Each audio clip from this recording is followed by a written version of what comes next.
Hi everyone, and welcome back to part 2 of my journal made out of the margarine box. So I'm in the embellishing process, and this is where it becomes a little nutty. If you could see my desk, I probably have about a 5 by 5 inch square to work on because there's so much stuff all over the place.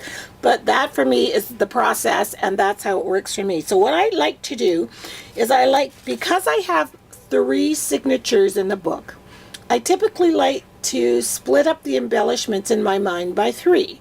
So I will do up 3 tags, 3 pockets, 3 journaling pages, 3 clips, all of that kind of thing, and then separate them amongst the 3. So it's very random still, but in my mind it's a little bit more orderly, because otherwise I don't know what end is up. So what I first started with, I made 2 pockets, and I had this when I made my vision board the other day, I found this in an Oprah magazine, and these are the coolest vintage pictures, like that cute little train, and then these cowgirls. I thought of Roxy Fur because I know she loves cowgirls, and then this little old-fashioned vintage aviator girl, and the last one was Herman Munster. So what I did with 3 of those, I've used 2 already. I photocopied them onto white cardstock. That's what I tend to do with something that I know I'm going to use it again and again. And also for stability, I'll photocopy it onto cardstock, and then you can use that over and over again. So I made pockets, and I placed them at the very end of the signature. So the first signature is a little aviator girl, as you can see there.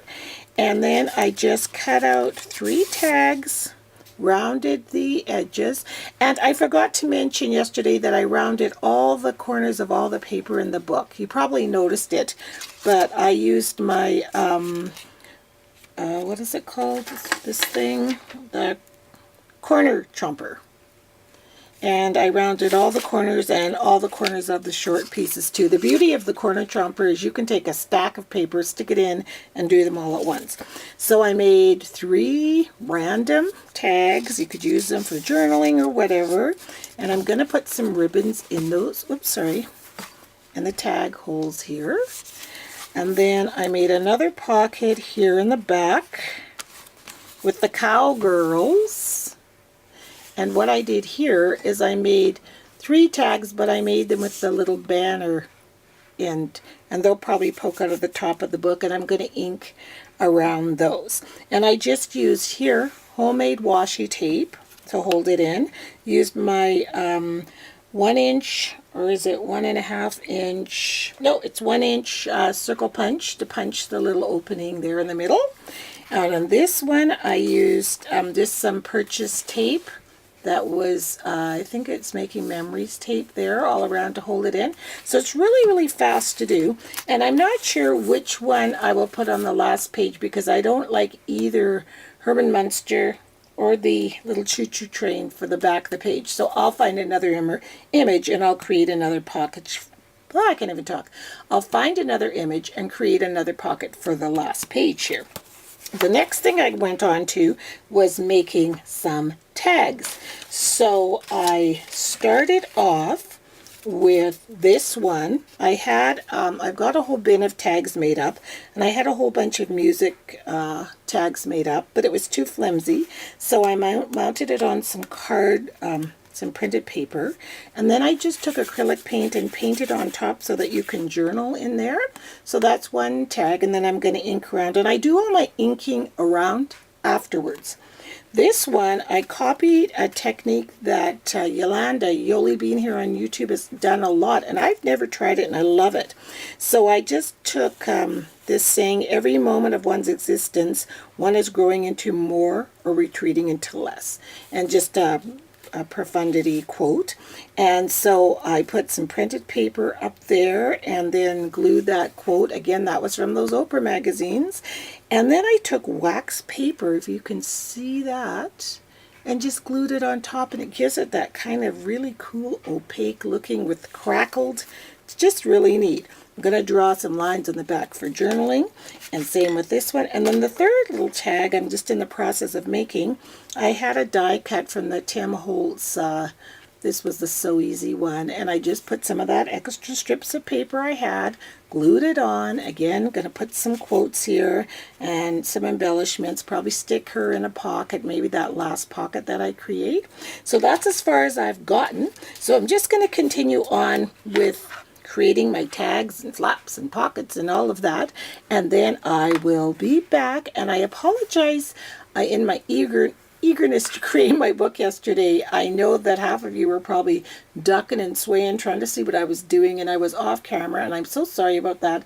So I will try to focus more on that this time. So I'll be back once I've created a few more embellishments. So that's my formula: 3 signatures. So create 3 of everything and then randomly pop them in somewhere in the signature, and it ends up working out just right.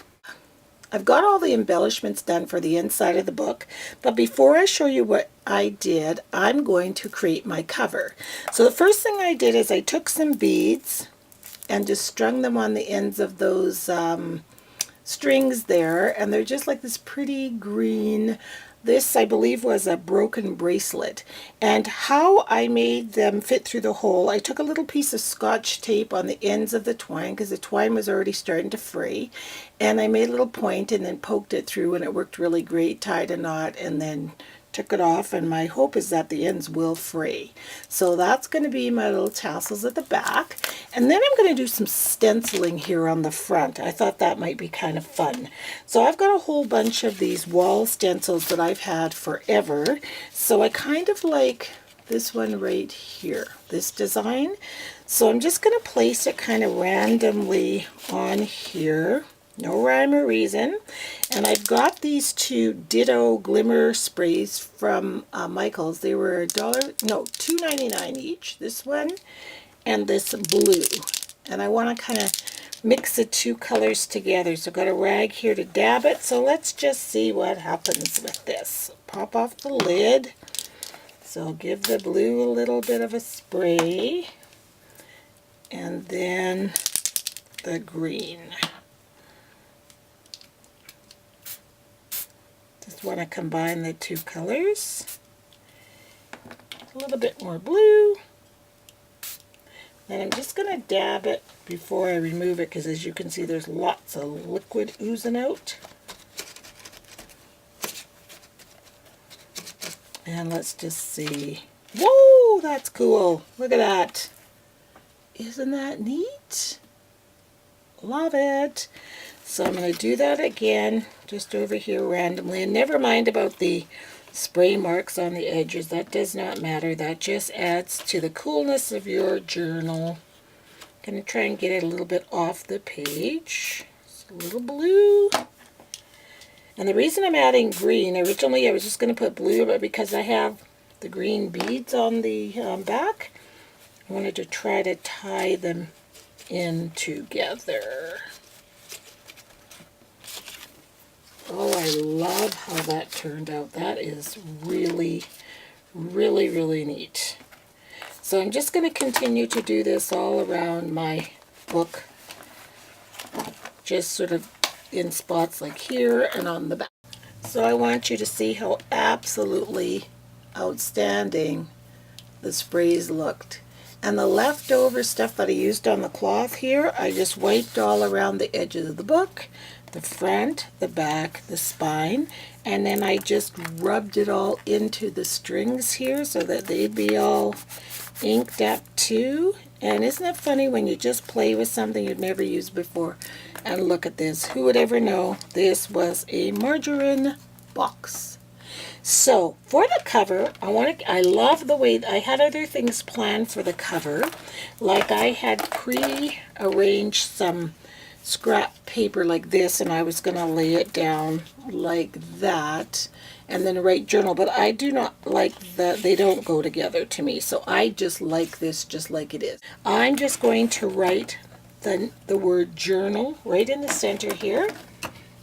Just going to stamp it in with these stamps from their stamp, what are they called? Simple Type Alphabet. So I'm just going to stamp it right across the middle of the book here. And I am going to use basic black ink from Stampin' Up! Craft. And I'm just going to go ahead and stamp journal. I like this ink because it's very, very juicy. And I should start, you know what, here's a tip. When you're writing a word on a book like this, and you're not sure if it's going to fit all the way across, it's best to start with the very last letter of the word. And I tend to do that, so I'll start with L, then A,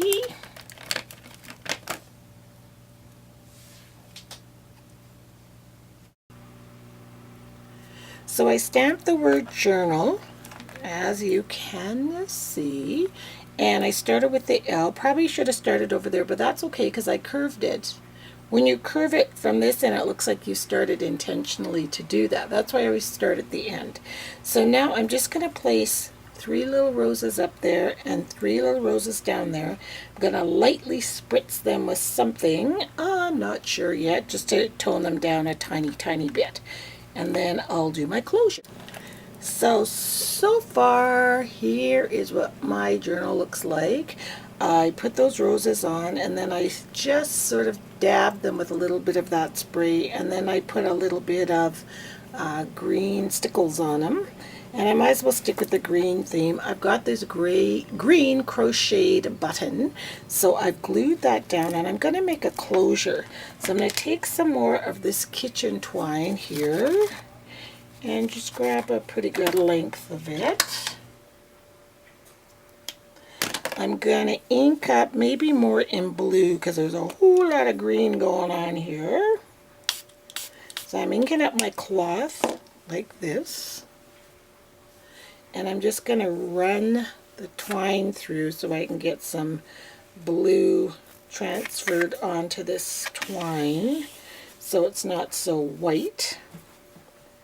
And then I am going to add to it, I've got a really pretty charm. It is a tree. And I figured with all of this green on here, I should add a tree. It's sort of pewter. On the other side says the word knowledge. So before I attach this to the back of the book, I'm going to run the twine through there like so to the middle, about like that, right there, and then tie a good knot or 2 in here. Maybe a couple more just to give it more of a distinct knot. There we go, 1 more. And then I'm going to attach it to the spine of the book. So now that I've made the closure for my journal, I'm going to show you what's inside. Now use that formula I mentioned before. 3 pockets with tags, 3 envelopes, 3 tabs, 3 stamp pages, and 3 pages with rub-on for each signature. So we'll just quickly go through and I'll show you what I mean. And I also had some stickers, 3 left, so I used 3 for each page. So there's one of the envelopes, and I put some really pretty laced ribbon there. It's beautiful, or trim. I just used up scraps to decorate the envelope, vintage buttons. There's a little tab that I made with a circle punch using the scrap paper, and there's a photo mat for journaling or for a photo. So that's my envelope. Here is my page with rub-ons.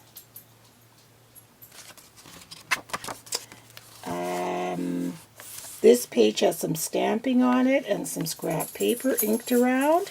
Here is my tag that I showed you earlier, and it's held in there with a clip. And then just a whole bunch of different papers. I just don't want to miss anything. There's another stamped image. And then there's my pocket here, that little aviator girl with the 3 tags inside, and I attached lace to them. Now this is the second signature. I've got an envelope here decorated. It says Soulful on there. It's got a little splattering of paint and on the rose. And then it's got a beautiful pink button on the photo mat page. It's very grunged up. So there's the stamped page for this signature. There is the tag, the one with the wax paper technique with another clip. And there's a rub-on, and it says, spread your wings. There is a tab here. Oh, I forgot to show you that one there. There's one right there. Look at my hands. This page, I just tore a piece of paper and stapled it on. Like, what the heck? You can always journal or add a tiny little photo or something. Little sticker there. So those were the extras over and above my formula. And then at the end, oh, there's some more in here. There's some stamped music notes. Some of the pages that looked quite blank to me, I just took a stamp and stamped away. I want to leave some blank canvas for the person who gets this so that they can do their own thing. On the Cowboy Girls pocket page, what I did is put a brad through the bottom and sort of made it so these little journaling tabs fan out, like so. I'll stick that back in later. Another tab, a rub-on, a typewriter, another tag, a littler tag with birdie washi tape, 2 kinds of tape, and fiber to hold the tag on, and it's held with a tiny little paper clip there. And at the very bottom right there, it says the word creating. Not sure if the camera focused. This camera's focusing all over the place because there's so many different designs, so I apologize. And then there was another sticker, so that's my 3rd sticker. This is my last of the 3 envelopes. This one, I actually put the flap behind it and glued it to one of the smaller sheets just to be a little different, you see. And then I put an extra tab here to pull out the journaling spot. So it goes on both sides. And it just goes on and on and on and on. Lots of fun. There's another just torn piece with staple in it, just to add a little bit of charm. And at the very end, I created this pocket where the recipient can hold whatever they want. And I put in that tag of the dress form, just sticking in the pocket. And yeah, that's my journal created from a margarine box. So here is my final finished product. I went over and distressed the whole thing with walnut stain all over the corners to tone down some of that blue. You can see the tree of knowledge right here. Love that. As a closure. And then for the buttons, I found some wooden ones. So I just added 2 wooden ones to the green, just to complement the green. So there we have it, a journal created from a margarine container. I spent absolutely nothing on this journal. And when I look around at my stash, it doesn't even look like I've touched my stash. So use up your stuff, create, have tons of fun, and thanks a lot for watching. I think I'm going to make a lot more of these because I made one completed in 2 days, and it wasn't a lot of work. You should see the mess in my room though. That's another story. So anyway, thanks so much for watching. I really appreciate it, and we'll see you next time. Bye.